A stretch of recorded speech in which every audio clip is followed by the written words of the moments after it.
One Night in Paradox, c'est un jeu de simulation de barman en duel. Où deux joueurs-joueuses vont s'affronter en bougeant pour faire des cocktails stylés. Pour ça, ils doivent utiliser leur téléphone comme un shaker et le secouer pour essayer de faire la plus belle des boissons. Ce jeu, c'est un projet de fin d'études de 8 semaines et pour ce faire, on a été à 4 à réaliser ce projet. Moi, c'est Arthur pour vous servir sur One Night in Paradox.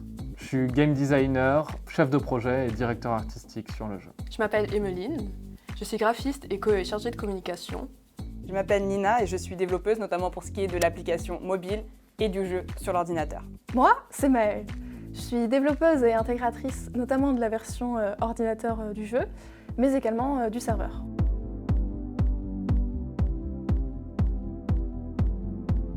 J'aime énormément l'esthétique de la nuit, de la vie nocturne, des bars et la figure des barman. Et aussi, j'ai énormément joué à des jeux de simulation de barman. Pour citer peut-être les plus connus, The Red String Club et Va 11 All A, deux jeux indépendants que j'adore. On a fait pendant toute une journée du brainstorming et c'est seulement à la fin de la journée où on a enfin eu une idée qui sortait du lot. Et moi, c'est une idée qui m'a beaucoup plu parce que j'aime bien sortir le soir de temps en temps dans des bars. Et c'est un jeu où on pourrait jouer pendant des soirées entre amis facilement. Ce qui m'intéresse beaucoup dans le jeu, c'est la notion d'interactivité assez innovante, en tout cas pour nous. C'est-à-dire que notre jeu, c'est pas de la réalité augmentée, c'est pas de la réalité virtuelle, c'est le joueur qui va utiliser son téléphone comme une manette pour interagir et effectuer les mouvements face au jeu. Ce qui m'a vraiment plu dans One Night in Paradox, c'est que c'est un jeu en multijoueur. J'avais vraiment envie de créer un jeu que je puisse jouer avec mes amis, peu importe où on est. Dans nos planches d'inspiration avec Emeline qu'on a travaillé, il y a la présence du contraste. On joue deux barman qui sont en duel. Et donc ça devait être présent sur l'ensemble du jeu. Et aussi, on voulait faire un témoignage à cette esthétique très stylisée du monde des barman et des bars et retranscrire l'aspect plein de sensations des cocktails. Et puis, on s'inspire de deux créateurs qu'on mélange, Masaaki Uwasa et le style Alphonse Mucha. Il a fallu pour le jeu faire le design des bouteilles et des cocktails, donc je m'en suis occupée à les faire sur Procreate. Et avec Maëlle, je discutais souvent avec elle quand elle intégrait les assets dans le jeu pour pouvoir améliorer et mettre des modifications sur les assets.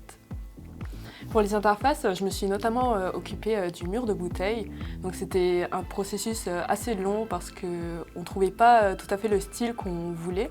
Mais au fur et à mesure, en faisant des réglages, en changeant un peu les couleurs, on a enfin trouvé le résultat qu'on voulait et maintenant on l'aime bien, notre mur de bouteilles. One Night in Paradox, c'est un jeu vidéo. Et encore plus que dans tous les autres projets que j'ai réalisés, les visuels sont importants. Parce que les joueurs interagissent avec ces visuels et il faut que les visuels répondent à cette interaction. Et c'est là que je rentre en jeu. Je crée cette alchimie qu'il y a entre les visuels et les fonctionnalités du jeu. One Night in Paradox, c'est un jeu où tu as besoin d'utiliser ton téléphone comme shaker pour reproduire des mouvements et confectionner des cocktails.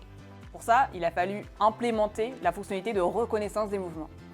Après avoir recherché plusieurs solutions, on a trouvé un petit peu notre remède miracle, l'intelligence artificielle. L'IA, en fait, on va être capable de l'entraîner avec des mouvements en lui donnant des exemples. Et dès qu'il comprend qu'un mouvement similaire a été réalisé, il est capable de comprendre que c'est la même chose et de reconnaître le mouvement de l'utilisateur. C'est sur ce principe-là qu'on a réalisé tous nos autres mouvements et à partir de là, c'était beaucoup plus facile.